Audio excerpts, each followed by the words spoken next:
جس میں بغیر کسی بھید بھاؤ کے، بغیر کسی اونچ نیچ کے دینی اور دنیاوی اعلیٰ تعلیم حاصل کر سکیں۔ ایسے اسکول قائم کرنے چاہیے، ایسے کالج قائم کرنے چاہیے، اور پورے معاشرے میں مل کر کرنا چاہیے۔ اور ہم کر سکتے ہیں، بالکل کر سکتے ہیں، جس میں پورے ملک کے ہر قوم کے بچے بغیر کسی تشدد، بغیر کسی تعصب پرستی کے تعلیم حاصل کریں۔ تعلیم انسانوں کے لیے ہی خاص ہے، ہر شخص تعلیم حاصل کر سکتا ہے اور کرنا چاہیے۔ لیکن آج ہم نہ تو اس طریقے سے ادارے قائم کیے ہیں اور نہ کرنے کی کبھی کوشش کیا، جس کا نتیجہ یہ ہوا کہ ہمارے قوم کے بہت کم مقدار میں بچے اعلیٰ تعلیم حاصل کر رہے ہیں، اور جو بچے اعلیٰ تعلیم حاصل کر رہے ہیں ان کے پاس دین کا علم ہے ہی نہیں ہے۔ جب وہ دنیاوی میدان میں آ رہے ہیں تو قوم معاشرہ کے بارے میں کچھ سوچ نہیں رہے ہیں، تو ان کا پڑھنا اور نہ پڑھنا معاشرے کے لیے برابر ہے۔ ان کے لیے ذاتی طور پر تو اچھا ہوا، لیکن انہوں نے اعلیٰ تعلیم حاصل کر کے معاشرہ کے لیے عوامی سطح پر کچھ نہیں کیا۔ اسی لیے ہم نے کہا کہ معاشرہ کے لیے ان کا پڑھنا اور نہیں پڑھنا دونوں برابر ہے۔ ہم انتظام کر سکتے ہیں جب ہم آپسی اختلاف بھلائیں گے۔ ہر شخص آج یہ کہنے میں لگا ہوا ہے کہ ہم اچھے ہیں، ہم اچھے ہیں۔ ٹھیک ہے، آپ اچھے ہیں، لیکن اپنے اچھے کہنے کے چکر میں معاشرے کا بیڑا غرق ہو گیا۔ آج ہماری حالت کیا ہو چکی ہے یہ بتانے کی ضرورت ہے۔ ہر طرف رسوائی، ہر طرف ذلت، ہر طرف پریشانی۔ اگر کوئی کام لے کر کے جائیے تو کام نہیں ہوتا ہے۔ کیوں؟ کیونکہ وہاں کوئی ایسا شخص نہیں ہے جو قوم و معاشرہ کے بارے میں اچھائی سوچے، جو قوم و معاشرہ کے بارے میں بہتری سوچے، ترقی کے بارے میں سوچے۔ جب کوئی قوم و معاشرہ ترقی کرے گا تو پورا ملک ترقی کرے گا، اور ملک کی خدمت کرنا یہ بھی ایک عبادت ہے۔ اور جیسا کہ میں بتا چکا ہوں کہ خدمت خلق یہ نہ ختم ہونے والا صدقہ جاریہ ہے، لیکن ہم کوئی بھی کام کرتے ہیں تو اس کا پھل، اس کا نتیجہ ہمیں فوراً ملنا چاہیے۔ یہ ہماری سب سے بڑی غلط فہمی ہے۔ ایک چھوٹی سی مثال، کوئی شخص آم کا درخت لگاتا ہے تو اس آم میں پھل آنے میں تقریباً 8 سے 10 سال لگ جاتے ہیں۔ میری بات سے آپ لوگ اختلاف کر سکتے ہیں کہ موجودہ دور میں ہر چیز تو تیزی کے ساتھ ہو رہا ہے۔ آم ہم اس سال لگائے اور اسی سال پھل دیا، ہو سکتا ہے، لیکن وہ بڑا درخت جتنا آم دے رہا ہے کیا ایک چھوٹا درخت دے سکتا ہے؟ جس میں صبر کیا جائے، کسی کام کو کر کے اللہ پر امید رکھا جائے تو اللہ تبارک و تعالیٰ بہترین بدلہ عطا کرتا ہے۔ لیکن ہمارے اندر صبر نہیں ہے، اور صبر نہ ہونے کی وجہ سے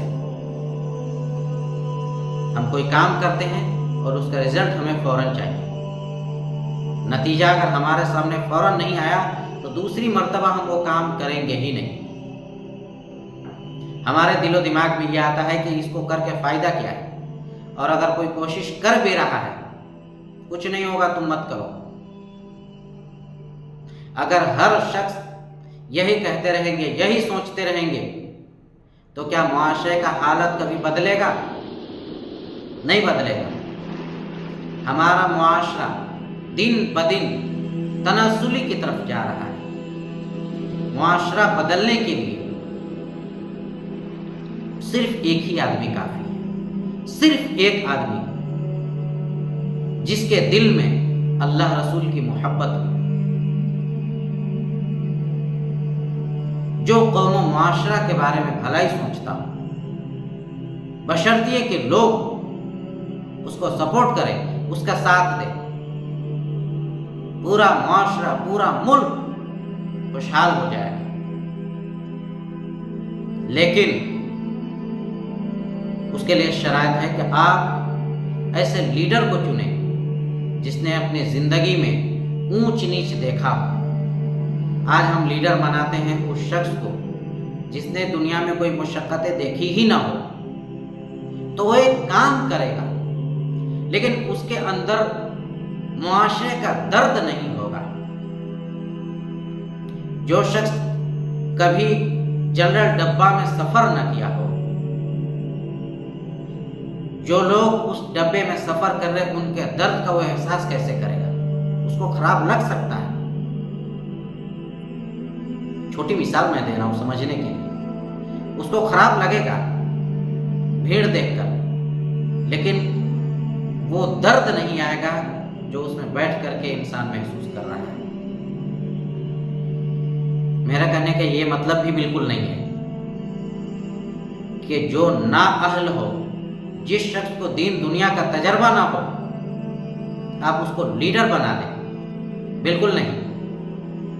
جس کو دین دنیا کا تجربہ ہو، جو قوم و معاشرہ کے لیے کوئی بہتری کر سکتا ہو، اگرچہ وہ معاشی اعتبار سے کمزور ہو لیکن اس کے پاس تجربہ ہو، اس کے پاس عقل ہو، اس کے پاس تعلیم ہو، تو آپ ایسے لوگوں کو سپورٹ کریں تو یقیناً وہ شخص قوم و معاشرہ کے لیے کوئی بہتری کرے گا، تاکہ ہمارا معاشرہ تنزلی کی طرف سے نکل جائے اور ہر شخص تعلیم حاصل کرے، کیونکہ تعلیم کے بغیر میں سمجھتا ہوں موجودہ دور میں ہر چیز مشکل ہے، اور ہر چیز کا ایک ہی حل ہے اور وہ ہے تعلیم۔ آپ کچھ بھی کریں، اپنے گھر میں بھی کوئی کام کرتے ہیں یا آپ کا نظر جس چیز پر بھی پڑے، آپ غور کریں کہ اس چیز کو کیا جاہل شخص نے بنایا؟ آپ کا دل گواہی دے گا نہیں، اس کو کسی پڑھے لکھے انسان نے بنایا ہے۔ آپ کی نظر موبائل پر پڑے، موبائل جاہل شخص بنایا؟ نہیں، پڑھا لکھا شخص بنایا۔ آپ کی نظر پنکھے پر پڑے، کیا پنکھا کو کوئی جاہل شخص بنایا؟ نہیں۔ آپ کی نظر گاڑی پر پڑے، کیا گاڑی کو کوئی جاہل شخص بنایا؟ روڈ پر پڑے، روڈ میں انجینئر کی ضرورت پڑتی ہے اور بھی بہت سارے لوگوں کی ضرورت پڑتی ہے۔ گھر جس میں آپ رہتے ہیں، کیا اس گھر کو بنانے میں پڑھے لکھے انسان کی ضرورت نہیں ہے؟ انجینئر نے اس کا نقشہ بنایا، اس کے بعد پھر وہ گھر تیار ہوا۔ آپ جو کپڑا پہنے ہیں، اس کا سلنے والا یا اس کا بیچنے والا یا اس کا بنانے والا، کیا وہ جاہل شخص ہے؟ کوئی ایسی چیز آپ کو نہیں ملے گی جس میں پڑھائی لکھائی کی ضرورت نہ ہو، جس میں تعلیم کی ضرورت نہ ہو۔ تو تعلیم جس لیاقت کی ہوگی، معاشرے میں آپ کی اہمیت اسی طریقے سے ہوگی۔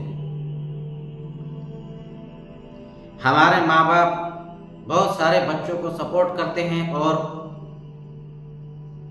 خود بھوکے رہ جاتے ہیں، لیکن اپنے بچے کو اعلیٰ تعلیم دلانے کی کوشش کرتے ہیں۔ لیکن بہت سارے والدین مجبور ہو جاتے ہیں، اپنے بچے کو سپورٹ نہیں کر پاتے ہیں۔ اور جب بھی تاریخ لکھا ہے، جب بھی معاشرے کو کسی نے بدلا ہے، ملک کو جب بھی کسی نے بدلا ہے، تو وہ شخص زمین سے اٹھا ہوا ہوگا۔ آپ اس کی تاریخ پڑھیں تو بہت زیادہ مالدار نہیں ہوگا۔ مالداری کوئی خرابی چیز نہیں ہے، ہر چیز میں پیسے کی ضرورت ہے، لیکن انسان کے پاس جب پیسے آ جاتے ہیں تو مشقت برداشت کرنا نہیں چاہتا ہے، اور قوم و معاشرہ کا لیڈر اگر وہ مشقت کو برداشت نہیں کرے گا، اگر وہ پریشانی کو نہیں جھیلے گا، تو اپنے قوم و معاشرہ کے لیے کوئی بہتری کیسے کرے گا؟ کیا کوئی شخص آفس میں بیٹھ کر، پنکھے میں بیٹھ کر، اے سی میں بیٹھ کر معاشرہ کے لیے کوئی بہتری سوچ سکتا ہے؟ لیکن اس کو کرنے کے لیے اس کو نکلنا پڑے گا، اس کو جلنا پڑے گا، اس کو اپنے آپ کو تھکانا پڑے گا، تب کہیں ہمارا معاشرہ تنزلی سے نکلے گا۔ شیشے کا بہترین چیز آج ہم استعمال کرتے ہیں، ہم سبھی کے گھروں میں ہوتا ہے کچھ نہ کچھ چیزیں، لیکن کیا یہ چیز ایسے ہی بن گیا؟ اس کے بنانے کے لیے مزدور آگ کے بھٹی کے پاس آگ کے لپٹ سے اپنے آپ کو مشقت میں ڈالے، مشقت کو برداشت کیے، تب یہ شیشے کا کوئی خوبصورت چیز ہمارے سامنے موجود ہوتا ہے۔ اگر وہ سب کہیں سکون بخش جگہ میں بیٹھ کر کے اسے کہ ہم شیشے کے ایسے بہترین چیز بنائے، کیا وہ بن جائے گا؟ نہیں بنے گا۔ اس کو بنانے کے لیے آگ کی بھٹی کے پاس جانا ہی پڑے گا۔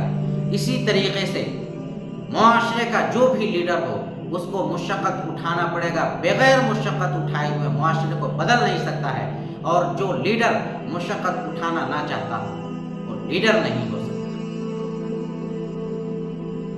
لیڈر، قائد اپنی ذاتی مفاد سے اٹھ کر ہر وقت قوم و معاشرہ کی خدمت کے لیے تیار رہے، پھر لوگ اس کا ساتھ ضرور دیں گے، کیوں نہیں دیں گے؟ آپ میرے بارے میں بھی بول سکتے ہیں، یا کچھ لوگ ملتے ہیں جو تعلق والے ہوتے ہیں، وہ بھی کہتے ہیں کہ آپ تو آفس میں بیٹھ کر کے بس تعلیم کر رہے ہیں، کیا اس سے معاشرہ بلندی پر پہنچ سکتا ہے؟ میں جگانے کی کوشش کر رہا ہوں۔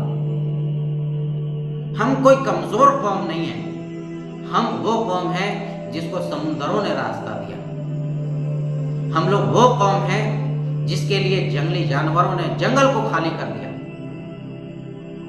ہمارے دل میں ہمت بلند ہونا چاہیے۔ میں ان کو ایک ہی جواب دیتا ہوں کہ ہماری ذمہ داری ہے کہ ہم اپنے معاشرے کو بیدار کریں، اور ضرورت پڑے گا تو انشاءاللہ ایک فرد کو ہاتھ پکڑ کر کے اٹھانے کی کوشش کریں گے، اور میں ایسے ٹیم کو تیار کرنے کی کوشش کر رہا ہوں۔ آپ لوگ دعائیں کریں اور اللہ ہماری اس میں مدد کرے کہ ہم لوگ اپنے قوم کو ہاتھ پکڑ کر کے بھی اٹھائے ضرورت پڑنے پر، اور انشاءاللہ ضرور اٹھائیں گے، کیونکہ سچے دل سے، اخلاص کے ساتھ، ذاتی مفاد سے ہٹ کر خدمت خلق ایک بہترین صدقہ جاریہ ہے، اور یہ ہر شخص کو کرنا چاہیے۔ قوم و معاشرہ کی بھلائی سوچنا ہر ایک کی فکر ہونا چاہیے۔ آج ہمیں اپنے کاروبار چلانے کی فکر ہے، اپنے گھر بنانے کی فکر ہے، اپنے بچوں کو تعلیم دلانے کی فکر ہے، اپنے فیکٹری کا فکر ہے، اپنے کھیت کا فکر ہے، اپنے گاڑی کا فکر ہے، اپنے صحت کا فکر ہے، لیکن قوم و معاشرہ کا فکر ہے نہیں۔ بہت سارے ایسے لوگ ہیں جو بغیر علاج کے دم توڑ دے رہے ہیں، ان کے بارے میں کون سوچے گا؟ بہت سارے معاشرے میں ایسی بہنیں ہیں کہ پیسہ نہ ہونے کی وجہ سے ان کی شادیاں نہیں ہو رہی ہیں، عمر نکلا جا رہا ہے۔ مولانا فخر الدین نعمانی کی بیانات کے لیے فخر الدین نعمانی چینل کو سبسکرائب کریں۔